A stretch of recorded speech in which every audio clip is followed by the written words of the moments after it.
Joël Regnault vit ses dernières heures comme maire de Plaisir. Ce jeudi soir, conseil municipal extraordinaire. Les 39 conseillers municipaux plaisirois vont se réunir pour élire un nouveau maire.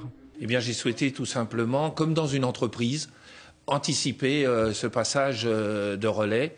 C'est important parce que on ne peut plus prendre de risques avec les collectivités. Je vais rester au conseil municipal pour les aider et les accompagner tant que faire se peut jusqu'en mars 2014, préparer avec eux la campagne électorale. Je ne serai pas sur la liste de mars 2014. Joël Regnault passe la main à son adjointe à la culture, Joséphine Coleman-Berger.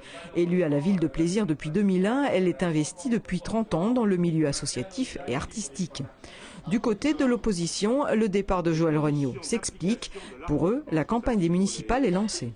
Aujourd'hui, pour nombre de Plaisirois, le compte n'y est pas et que donc les habitants attendent quelque chose de plus. Et je pense que la majorité en a déjà conscience. Voilà.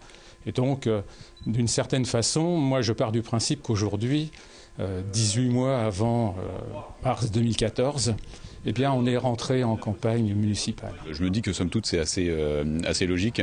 Madame Coleman-Berger, donc son adjointe à la culture qui va lui succéder, je trouve a été beaucoup mis en avant depuis un peu plus d'un an.